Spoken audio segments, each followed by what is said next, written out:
Check, test, test, check. Check, 1, 2.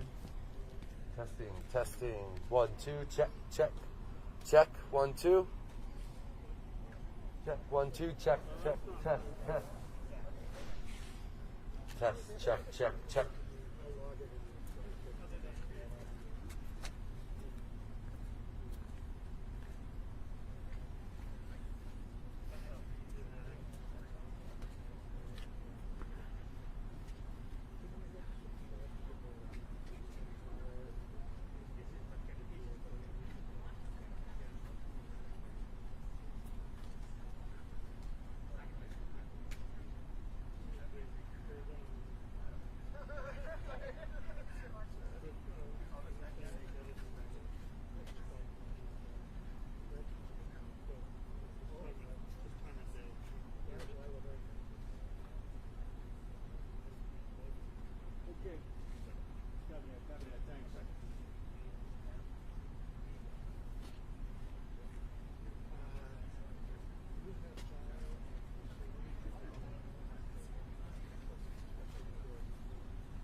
Yeah, I got you, Liz. Thank you. Hey,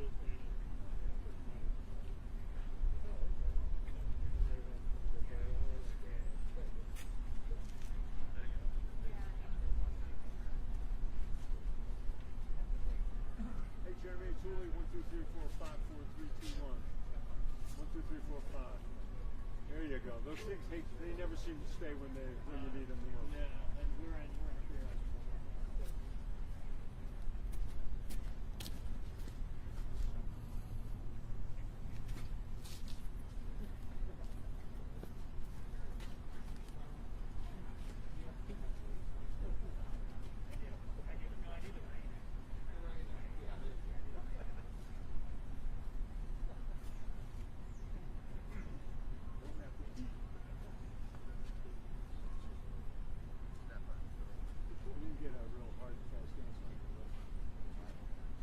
The subject again.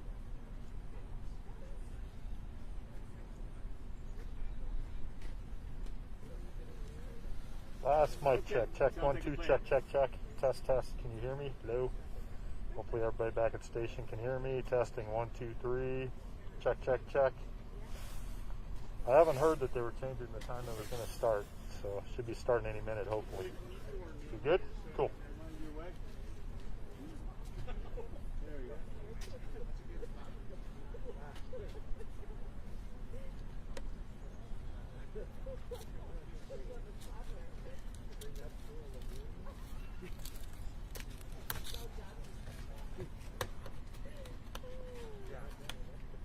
This is where the speakers will stand, the others will stand up. Drew, and we should be coming to this press conference pretty soon. We have a spokesperson from the city of Boulder coming out here to give us an update as to what's going to happen here. So that's a good sign. It'll give us a good idea, inkling as to when things should be underway here very shortly here in Boulder. A couple of things we're going to touch upon. This is from the city and the police department a little earlier this morning. They said they're going to talk about the next steps now in the court process, that began yesterday for the suspect being in court yesterday in Boulder County Court. Also, they're going to talk about the processing of the crime scene down there on South Boulder on Table Mesa Road. There's a huge crime scene that they have there at the King Supers. Again, that remains all fenced off. Is everybody ready to go? Also, the role of the victims advocates and all that. My name is Dion Waugh. I'm the Public Information Officer for the City of Boulder Police Department. That's spelled DIONNEWAUGH. We want the public to know we have ASL interpreters here. We also have Spanish interpretation. If you need headsets, please see Marina. She can give you a headset. Here's what's going to happen in a few minutes. Chief Maris Harold is going to come down and speak, as is District Attorney Michael Doherty. Her name is spelled Maris, M-A-R-I-S-H-E-R-O-L-D.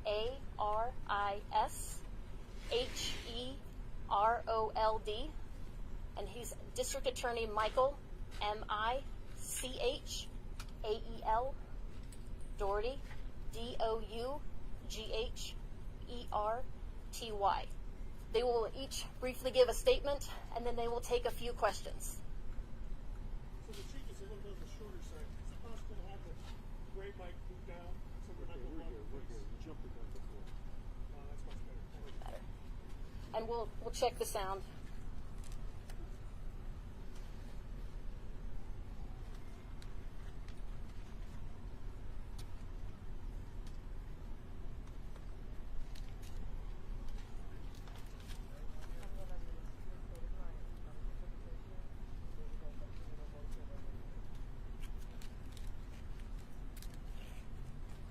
And we have asked them to remove their masks when they come to the podium so it's easier to hear and to speak.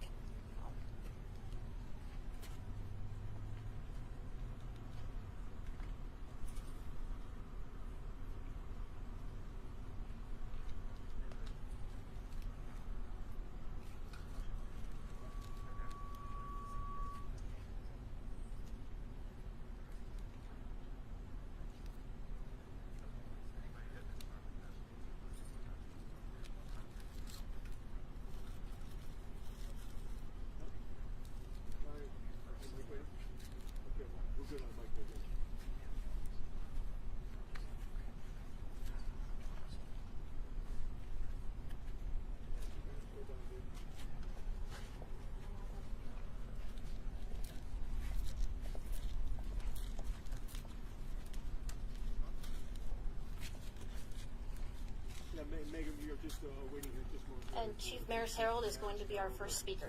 Chief.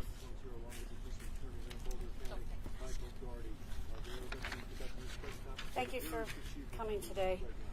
I think it's very important that I give an overview of the last 5 days' work so the community is walking step by step through this investigation and that we're being as transparent as possible. So with that, I want the community to know in the past 5 days, 26 law enforcement agencies have been working around the clock to determine a timeline of events leading up to Monday's mass casualty shooting that occurred at the King Soopers. But, like the rest of the community, we too want to know why. Why that King Soopers? Why Boulder? Why Monday? And unfortunately, at this time, we still don't have those answers. As of Friday afternoon, Friday, March 26th, there have been 167 individuals, both federal, state, and local agencies that have worked over 3,000 hours on this investigation. This is common practice, but I can't tell you enough my appreciation for the assistance we're getting in this investigation from the federal, state, and local agencies. But let me just give you a timeline of what we've done since Monday to recap this week. The coroner's office worked tirelessly to identify 10 victims in very quick order. The Boulder police detectives worked with the district attorney's office to charge the suspect with 10 counts of murder in the first degree and 1 count of attempted murder in the first degree. The officer who exchanged gunfire with the suspect has been put on administrative leave per our normal standard operating procedures. The officer, an 11-year Boulder Police Department veteran, was not injured during this incident. The firearm used by the suspect in King Soopers on March 22nd is a semi-automatic Ruger AR 5.56 pistol. It was legally purchased in a gun store in Arvada, Colorado.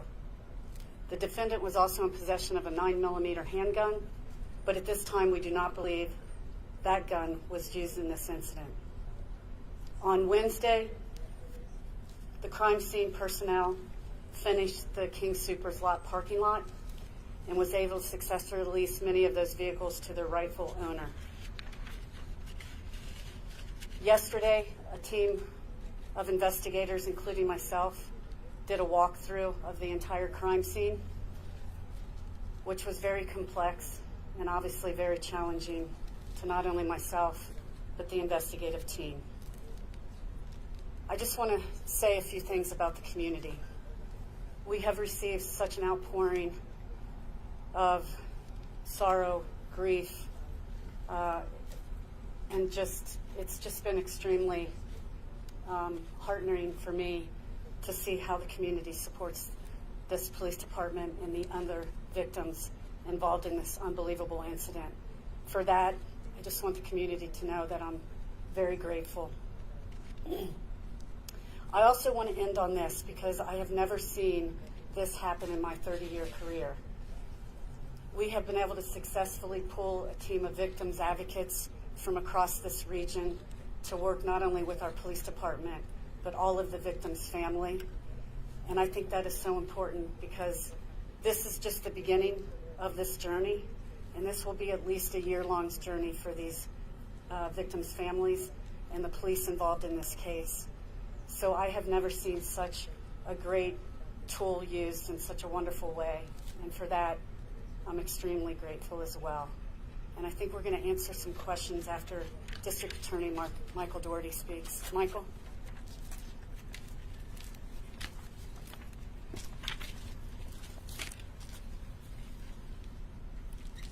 Thank you, Chief. Good morning, everyone. My name is Michael Doherty. I'm the District Attorney for Boulder County. And on Monday, Boulder suffered devastating, horrific, and traumatic attack to our community. 10 people were killed, and many others were placed in grave danger. Our thoughts and prayers are with the victims, their loved ones, and this community during the difficult time that we're all going through, and we are committed to ensuring that justice is done for each and every one of the victims and for their loved ones. Yesterday, the defendant had his first advisement in court.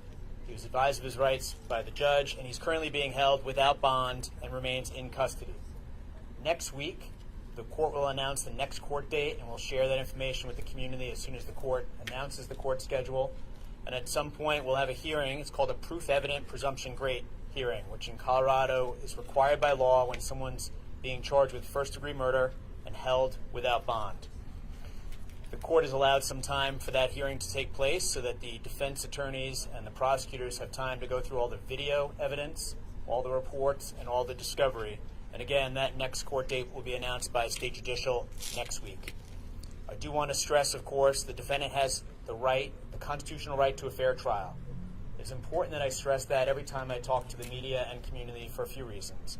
First and foremost, it's the right thing for me to say and the right thing for us to do to ensure that he has a fair trial, and that at the end of the trial he'd be held fully responsible for his actions. Second, I want to make sure that we use due caution in talking about the case and the facts of the case in order to protect his right to a fair trial, but also to make sure that that trial takes place here in Boulder County. If we share too much about the facts of the investigation, it's possible we'll see a motion by the defense to move this trial to somewhere else in the state of Colorado. And I want to make sure that the people of Boulder have the opportunity for this trial to be held and for justice to be done here in Boulder County. So you'll hear me say every time I meet with the press, now the charges have been filed, that the defendant is presumed innocent unless and until he's proven guilty. It will be a lengthy court process. In every murder prosecution, the process takes at least a year for us to complete. I anticipate that that will be the same in this case. So I share that with you as I do with the victims' families in every homicide case, just so you, as a community, have an understanding of how long this process is going to go for. And we will, as the Chief highlighted, keep everyone updated throughout that entire process. I promise you that. I also emphasize it because over the past few days, we've seen a tremendous outpouring of support for all the victims' families and for the community members devastated by the attack that took place on Monday. It's my hope and my request that that support for the victims' families and for everyone impacted by this horrific attack continue all throughout the next few months and until justice is done in this case and beyond. They're going to need that kind of help and support for years. So we've seen a tremendous outpouring of support over the last few days. We stand now in front of a patrol car that when we met with you on Tuesday, you could see it clearly. And now you see today how many flowers are placed here. You go to King Soopers, you see the flowers and memorials that have been set up there. That support for the victims, it's my hope, and certainly my intent, to continue that throughout this entire process. The defendant's currently charged with 10 counts of murder in the first degree. He's charged with 1 count of attempted murder in the first degree. Additional charges of attempted murder in the first degree will be filed in the very near future. I will share with you that officers from the Boulder Police Department and the University of Colorado Boulder Police Department. So both Boulder PD and CU Boulder PD responded very, very quickly to the report of shots being fired at the King Soopers. Immediately after responding, they charged into the store. Their action saved other civilians from being killed. They charged into the store and immediately faced a very significant amount of gunfire from the shooter, who at first they were unable to locate. And they put their lives at risk. And that'll be reflected in additional attempted murder charges that will be filed by the District Attorney's Office in the next couple weeks. In addition, I anticipate other charges will be filed in the weeks ahead, and as that information is finalized, we'll make that available to the media and to the community. As a result of the actions of law enforcement, there was significant danger to civilians who were still in the supermarket and significant danger to the community. That danger ended because of the response of law enforcement. The police chief mentioned that there's an officer on administrative leave, and as she pointed out, that's standard protocol. Anytime we have an officer-involved shooting in Boulder County or anywhere in the state of Colorado, there's a certain protocol that we're required to follow. That protocol involves a multi-agency team of high-level detectives, investigators, and district attorney staff assigned to investigate the officer's use of physical force or deadly physical force against another individual. That protocol has been followed since the evening of the shooting. So by that, I mean that multi-agency team responded to the scene on Monday night and began their investigation. They've been investigating throughout the week. That multi-agency team, in order to maintain the integrity of the investigation, does not include anyone from the Boulder Police Department. It's investigators from other agencies. The District Attorney's Office will continue to oversee and support that investigation. The investigators met just yesterday in a different law enforcement facility elsewhere here in Boulder County to brief everyone on the status of that investigation. And once it's determined whether the officer was justified in firing his weapon or not, that decision and all the accompanying materials will be shared with the public and with the community and available through the District Attorney's Office. As in other mass tragedies and mass shootings here in Colorado, there's been tremendous interagency assistance and cooperation. I can't stress enough how many federal, state, and local partners have come together in response to this devastating attack. Standing behind me today again, and we stand shoulder to shoulder united in ensuring justice is done for the victims, their loved ones, and the Boulder community, are the FBI, the U.S. Attorney's Office, the Colorado Bureau of Investigation, ATF, and various law enforcement agencies and partners from all around the metro jurisdiction. As the chief highlighted, we also have victim advocates from all around the metro jurisdiction responding to help the victims' families in this case and connect with the many people who are being impacted by the shooter's actions on Monday.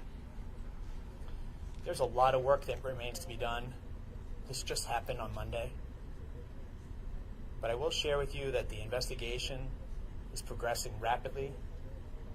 All the agencies involved and committed to ensuring justice is done have been working incredibly hard day and night, as they will throughout the weekend, to make sure that all the information that can be learned about the shooter, the victims, the witnesses, King Soopers, any connection between all of those becomes known and is available to the successful prosecution of the offender. But I really do want to highlight everyone, including Coroner Emma Hall and her staff, for how hard they've been working since this tragedy took place on Monday. I will also thank the other district attorneys from around the state of Colorado and around the country who've reached out to offer their support and assistance. We greatly appreciate all the help and assistance that we're receiving here in Boulder from all around the state and all around the United States. To the victims, families, and to this community, I promise you that we will work tirelessly to make sure that the right thing happens in that case. That is my firm and solemn commitment, and everyone in this building, everyone connected to this investigation shares that determination and focus. We'd be happy to take a few questions from members of the media now. Thank you. Well, have you ruled out the possibility that this could be linked to international terrorism, or at least inspired by it? Thank you for your question. I do appreciate having the assistance and expertise of the FBI. As I've talked about, they have their evidence recovery team at the scene. They're doing absolutely outstanding work at the crime scene. It's a very large scene. In answer to your question, the FBI, CBI, and all the law enforcement agencies involved are doing a deep dive into the offender's background as well as the background of everybody involved in this incident, victims, witnesses, and so forth. And at this point, we don't have any particular information to share in that regard. We'll continue to look into it, and any connection we could find we'll make available to the public once we determine whether it's accurate or not. So it's not ruled out. Is there any indication that at least a return back to Syria would be I don't have that information at this point.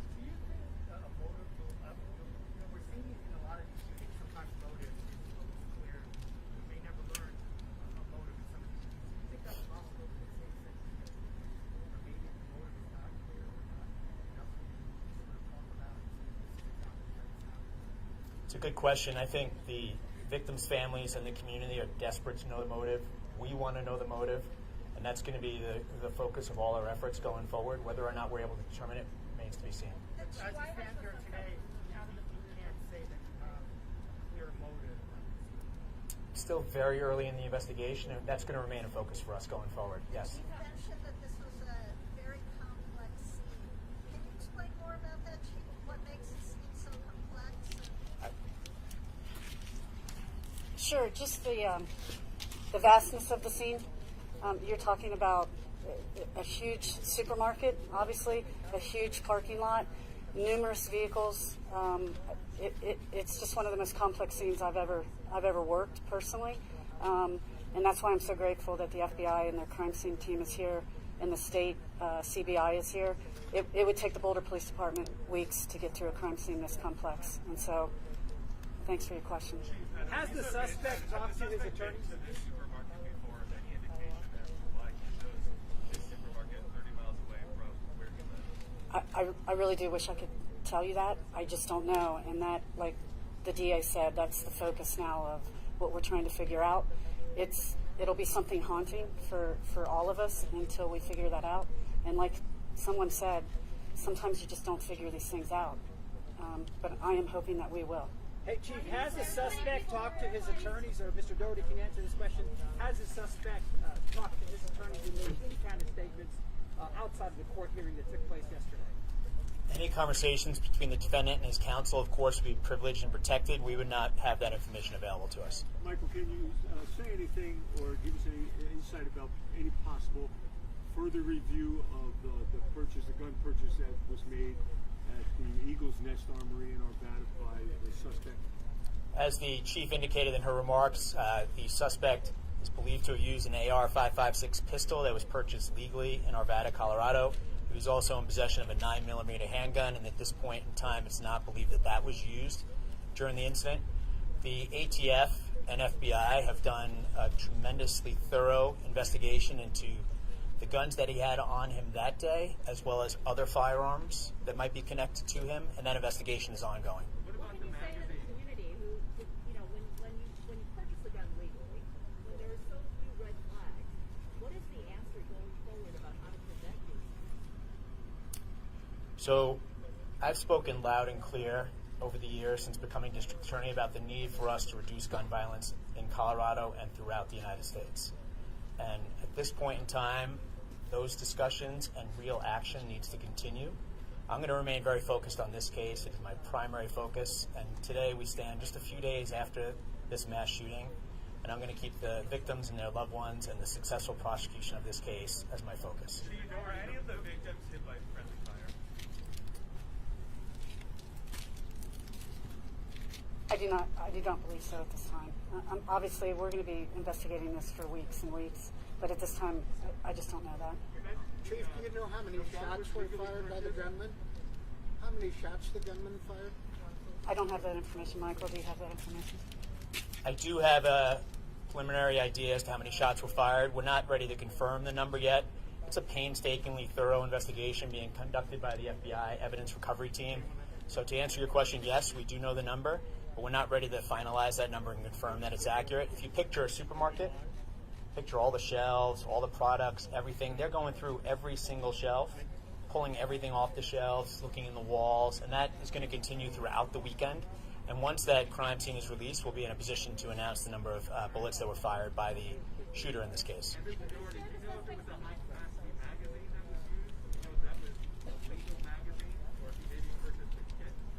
So more information on the firearms will be released in the future, but at this point, this is all we're going to say on the firearms. We're still conducting a very thorough investigation with the help from the ATF and the FBI on the firearms that he had on him that day and other firearms within his possession. Michael, do you know if the suspect was shot by a police officer?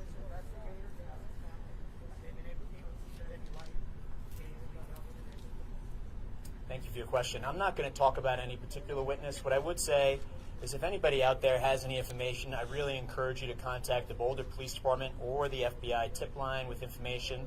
And for witnesses who have been cooperative with the investigation, we greatly appreciate that cooperation. It's going to allow us to ensure that justice is done in this case, and it's my hope that all witnesses will cooperate going forward.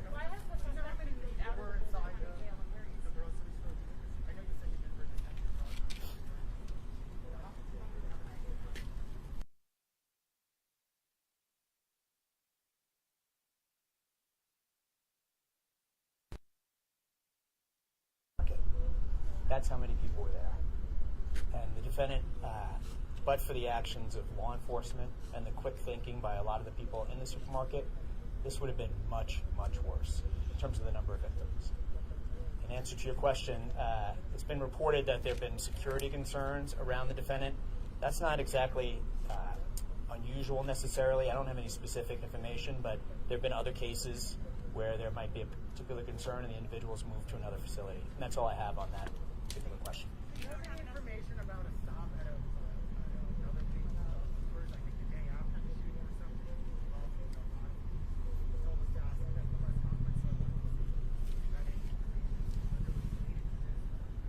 So your question is about a different individual after this mass shooting took place? I don't have any specific information on that at this time. Did you say attacked? Yeah, did anyone try? Okay. I couldn't hear you. I'm sorry. We're still going through all the evidence, and there's still a lot of witness interviews to be conducted and video evidence to be examined. I think we'll take one more question and then wrap it up for today. Was there a shootout between the police and the suspect? So shots were fired between the police and the suspect, yes. And that's why there's a police officer on administrative leave now, which again is our standard protocol in Boulder County. Anytime an officer discharges his or her firearm, the Boulder Police Department puts that individual on administrative leave, and we initiate our officer-involved shooting protocol to conduct a thorough investigation and make sure that we determine whether the discharge of the firearm was justified or not.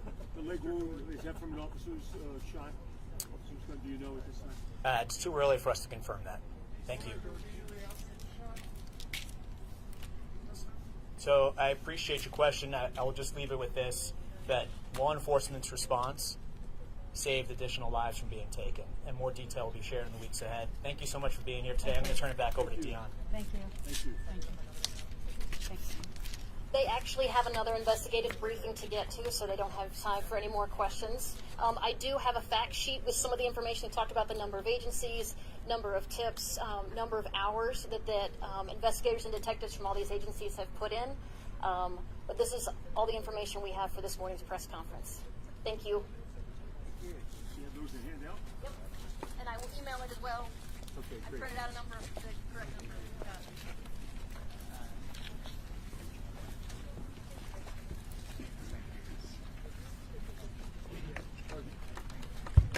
Be careful, be careful.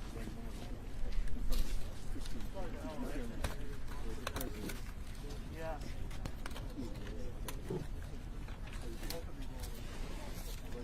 I got my shot.